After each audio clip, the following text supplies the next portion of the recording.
Are the rats fleeing the ship? Well, all attention has been on Nancy Pelosi's retirement announcement from Congress today. There's another Democrat who just announced he too is leaving, and this vacancy opens up a huge opportunity for the Republicans in their quest to expand their majority in the House. But as it turns out, it's just the beginning. Stick with me to the very end of this video because I'm going to show you that despite what happened on Tuesday, the momentum for surging numbers in the GOP is getting even stronger. Hey gang, it's me, Dr. Steve, your Patriot Professor, here to help you make sense of the madness as the far left desperately tries to stop the unstoppable rise of a new conservative age that you are making happen all over the world. So if you want a front row seat on how you're changing the world in ways you never even imagined, make sure to smack that bell and subscribe button. Democrat Representative Jared Golden of Maine has just shocked his colleagues, announcing that he will not seek re-election in 2026. This was a huge announcement precisely because it could shift the balance of power in Congress. And that's because Golden represents a very Republican-leaning district. In fact, Maine's 2nd Congressional District is the most Republican-trending district held by any Democrat in the House. Trump won this district by 9 points in 2024, while Golden barely scraped by with less than 1%. The Republican almost took him out, but that's the power of incumbency. And I think he began to read the writing on the wall for this upcoming midterms. The Republicans are gunning for his seat, and he ain't that popular with Democrats either. He was the only House Democrat to vote with Republicans in favor of the clean CR to keep the government open, which immediately, of course, provoked the ire of the far left that runs the Democrat Party. And a far-left primary challenger was immediately announced against him. And so he's in a danged if you do, danged if you don't situation. He's in a conservative district, so he has to vote at least to some degree in favor of the Trump agenda, which is the single greatest crime you could possibly commit against the left. And so he got this primary challenger, and he's just like, you know what? Hasta la vista. I'm out of here. I'm done.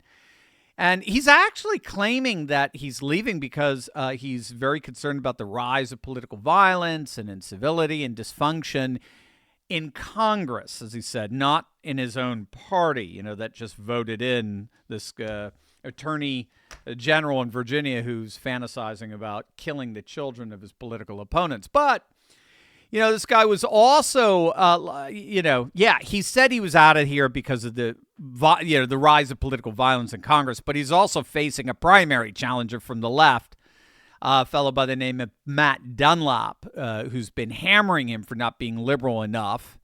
And that is going to be an absolute disaster in a district that voted for Trump by nearly 10 points. So here's the critical part in all of this. Golden's departure removes the Democratic advantage of incumbency. And without incumbency for that district, that seat is ripe for the taking by the GOP. In fact, the Cook Political Report already rated the seat as a total toss-up. It was lean Democrat. Now it's a complete toss-up. Now, Republicans have a very clear path to flip that seat red. Paul LePage is already positioning himself as the GOP frontrunner, and his credentials in Maine politics are very, very good. They make him very competitive. So for conservatives and Republicans nationwide, this is the opening we're needing here. Maine's 2nd district represents exactly the kind of opportunity Republicans need to build on our House majority in 2026. And of course, this is on top of all the redistricting and hopefully the Supreme Court overturning of the VRA, which would give us 19 more seats all throughout the solid red South. So this is a real turning point here. And it makes the big announcement, the big retirement announcement today from the Wicked Witch of the West herself, Nancy Pelosi, all the more sweet. She is finally done. Her reign of terror in D.C.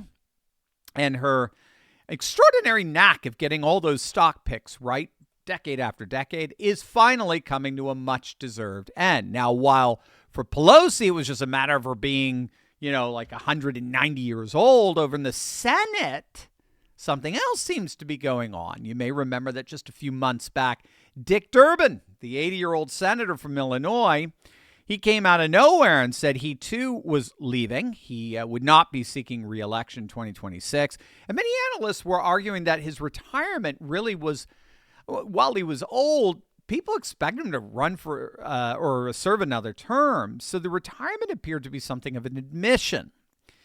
An admission that the Democrats were indeed coming to the realization that they would not be taking back the Senate anytime soon.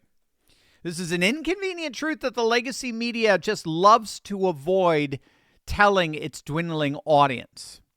Right now, Republicans are poised to hold at least 51 or 52 seats in the Senate and even add 2 or 3 with possible pickups in Georgia, Michigan, and New Hampshire. In fact, the electoral map for the foreseeable future is a disaster for the Democrats. Not only do red states outnumber blue states, which all but locks the Democrats out of power in the Senate for at least the next decade, but the 2030 electoral reapportionment has Republicans gaining well over a dozen seats in Congress, all the while Democrats lose a proportionate number.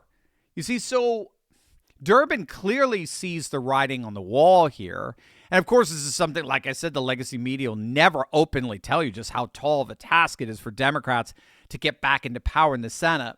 And that, of course, is because the legacy media is just agenda-driven activism wrapped up in the appearance of news. Fortunately, there's ground news. Ground news brings together headlines from over 50,000 news sources and makes it easy to understand what's happening. But what really makes it powerful is the transparency. With ground news, you don't just see the stories.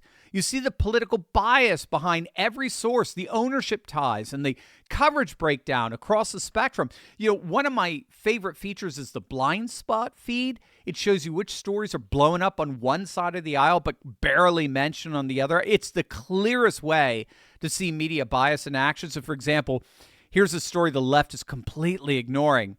As you can see, it's about the Department of Homeland Security confirming that Mexican cartels are paying bounties on ICE agents in Chicago. So obviously the legacy media won't touch this because they'd have to admit that sanctuary cities have now become safe havens for drug cartels. Now, of course, the right ignores its share of stories too, but with every story, ground news shows you the entire spectrum of who's reporting from left, right, and center, how reliable each source is, and who owns each outlet. It's everything the corporate press doesn't want you to see.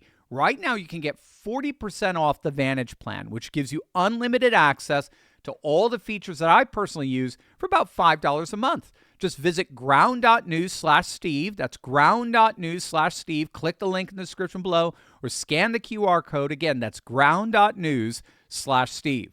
Now, Golden, Pelosi, and Durbin are not the only Democrats skipping town. The ultra-repulsive Jerry Nadler is done. And remember, Jasmine Crockett's seat, and old man Al Green's seat, they've just been eliminated in Texas's redistricting. Altogether, upwards of 20 Democrats in the House and Senate are calling it quits, or in the case of Texas, seeing their seats disappear. And by the way, again, with these redistricting wars and the Supreme Court's expected overturning the VRA, Section 2 of the Voting Rights Act, which has been so thoroughly weaponized by the Democrats these last, 4 decades or so to draw up racially segregated districts, that number promises to more than double. But it's not just retirements. Democrats are switching to Republicans at a rate, get this, of 4-1. For every one Republican that switches to Democrats, 4 Democrats are switching to Republicans. I mean, it's not even close. We saw it with all the Democrat mayors who were switching to the GOP during Jack Ciattarelli's campaign in New Jersey. We saw it recently with Kentucky State Senator Robin Webb. She was one of the few Kentucky Democrats left. Well, she just switched to the GOP. Florida's top state Democrat, their Senate minority leader, their number 1 state Democrat, he just defected. Well, he's now an independent. And same with New York City Mayor Eric Adams. He left the Democrats. So from mayors to police commissioners to state representatives, heck, even what's her name? Karine Jean-Pierre, the black LGBT person. That's right. Even she has officially left the Democrats. We're seeing this astonishing movement away from the Democrats, but an even larger movement of left to right.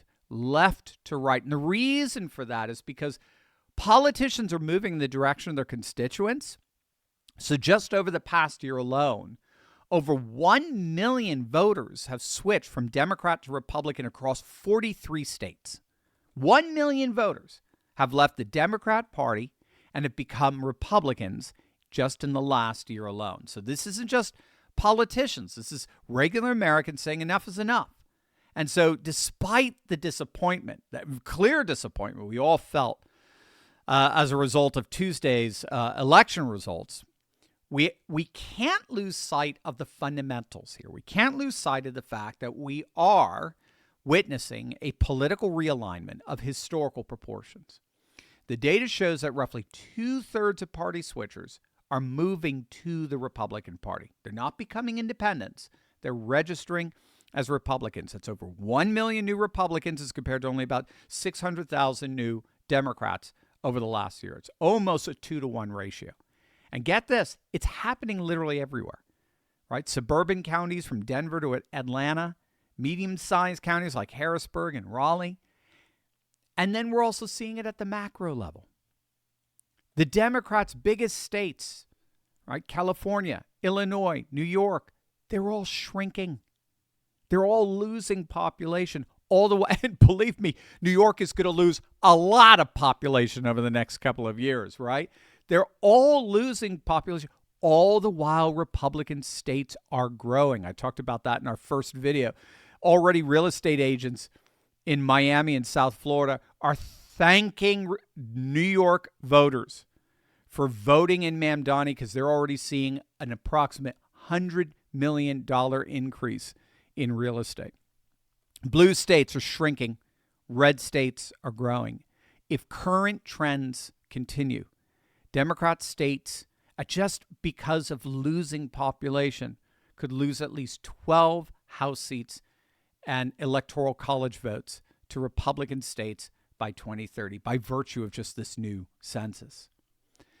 So all of this suggests that, again, as disappointing as Tuesday was, the momentum, the fundamentals are still solidly on our side. And we're seeing that with one vacant seat at a time.